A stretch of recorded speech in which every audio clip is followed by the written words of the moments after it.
Hello, Marky Dragon, also known as Marcus Eikenberry in real life, and let's start this. This video has something to do with WoW, and so right off the bat, first thing, let's give a code away. Okay, let's get that in focus. There we go. Okay, so that's a WoW TCG code.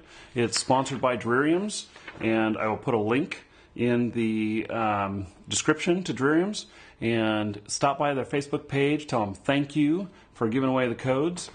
This code, I don't know what it's going to equal, but it's going to give you something in World of Warcraft. So check it out. Now I have a question from Nathan, and Nathan is he has a question about the community in many modern games. This is kind of a long question, so I'm going to read this. Oh, maybe I should read it aloud. Let's see here. Okay. For me, the question is about community in many modern games. For me, I believe it is one of the most critical and overlooked aspects of a game. For example, during my WoW days, there were numerous times I was simply kept in the game because of my friends or guild or the atmosphere on the server. This became highlighted to me when my guild moved from an underpopulated server where everyone knew each other and got along well to a highly populated one that was so ill-mannered, and within a few months, when a few guildies left, I became uninterested in the game despite it changing despite it changing very little. Do you think the new MMORPG developers should try and encourage positive aspects of having community through maybe taking things further, such as expanding on Rift's public quests, or maybe forcing other guilds to work together? And let's see here. So this reminds me of a few things of what you're talking about. Is I think they call it stickiness. And it is the stickiness of how long each player stays around and what keeps them there. One of the great things about Facebook is that you have all of your friends there and you interact with all of them, and you you keep all of this. It's these ties that bind everybody together. So in the games, they've tried to make them more social. And I can remember back in the early days in Ultima Online, we didn't have all the social stuff, but players wanted it.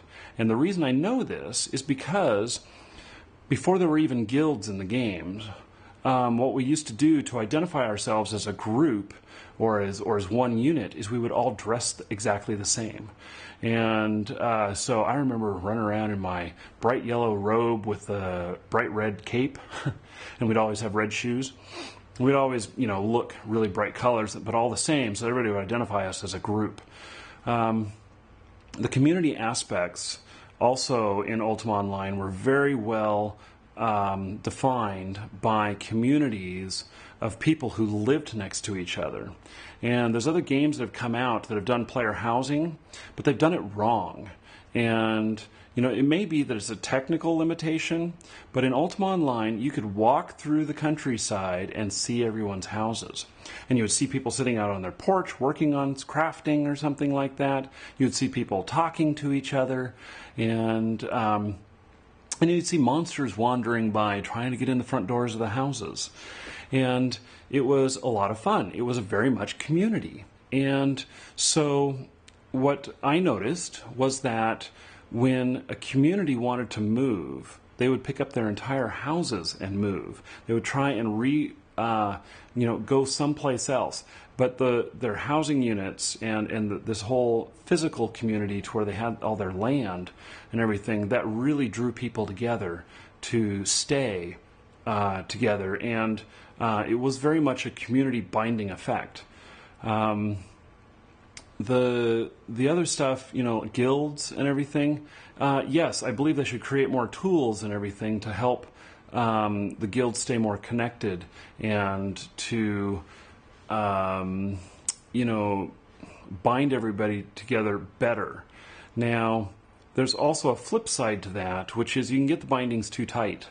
And, when you have disruptive people in your guild or in your community, and you don't have the power to get rid of them, that's a problem as well.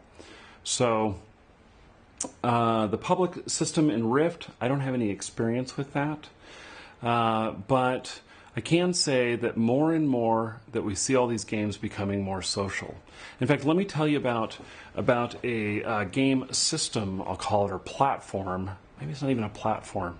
It's a game model that I have come across, and only the first few games of this have come out, but it's very expansive. So this model goes with having a video game, massive multiplayer, to where you meet the people in your community. Then it'll have a web version of the game, such as a Facebook game. And it may not even be the same game. It may be a sub-component of the game. Let's say like in Ultima Online you could play checkers. And when you clicked on the board, it would bring up a checkers board, and it would be populated already, and then you could play checkers with somebody else. Well, in this case, so you could go to play checkers with the other people who are in the game with you in Facebook. And then there'd be other things like a mobile app that will have some other benefits to it. And then let's say another game over here, which is a different type of game, but is similarly related, not in competition with each other, but maybe as a marriage that they go well together. All of these people play in all these different games together, and then they get exposed to the other portions of the games.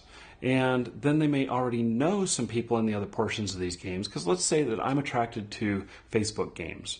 And so I'm playing with other people, and then they say, hey, do you want to go out and slay some dragons with us over here in this other game? And you're like, I've never tried anything like that before. Maybe I'll try that. And so it gets people to cross these different lines into new games. And this is a good community effect too. But it may not be as binding, but it may help bring people closer together.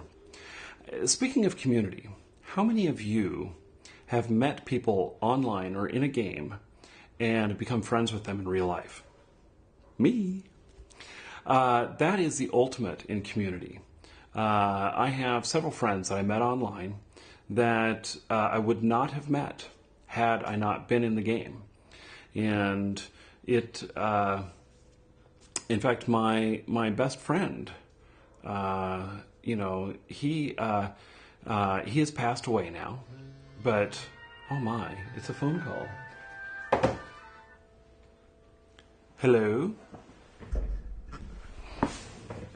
So, picking up where we left off when we were so rudely interrupted by that phone call, can any of you guess what the music on that ringtone is from? I'll give you a hint. Final Fantasy? As I was saying, a great friend of mine, his name was Kent, and I met him online, and in fact, he had met his wife online, and they got married. And the story goes that she stabbed him in the back in an online game. And then they got to talking after that, and things happened from there, and they got married. So, it's pretty amazing how the community can extend to our real life relationships, and it's been a good thing. I actually am getting ready to within the next year. I'm going to embark on a journey, and it will involve my community. And this involvement will be that I am going to be traveling all over the United States.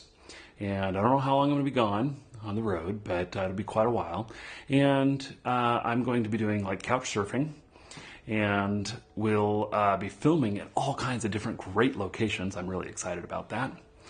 And so, I'll put it out there that if you're a member of the Couch Surfing Network, maybe we want to come by your place. Who knows?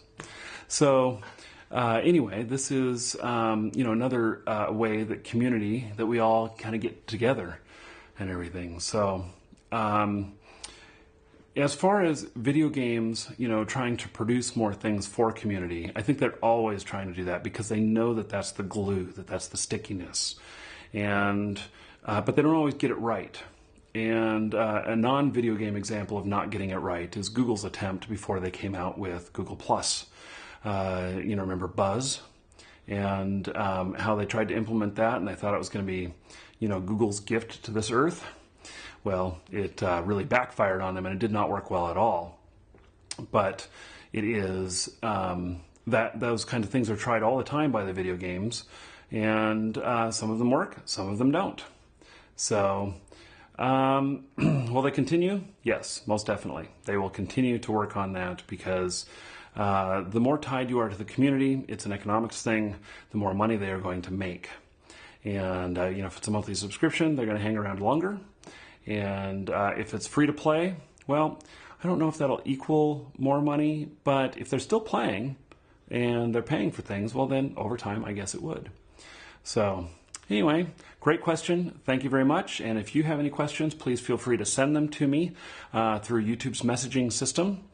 And I will be happy to answer them if they're a good question or a dumb question. I answer those occasionally too. I'm Marky Dragon. Take care. You should subscribe to his channel because he's going to give away the sword. So tell me, if you won this sword, what would you do with it? Oh my goodness. I would be in seventh heaven to begin with. Then I think I would pick a place in my house that was probably where everyone would see it and hang it on the wall. Wow. This is how much you love the game? I love it. I love it more than any other game. Do you know what game we're talking about? Well, I can pretend, can I? Okay, so everybody subscribe. Just look at this. Yes, subscribe. Yep. And you may be the winner of this beautiful sword. Check it out. Thank you, Linda. Okay.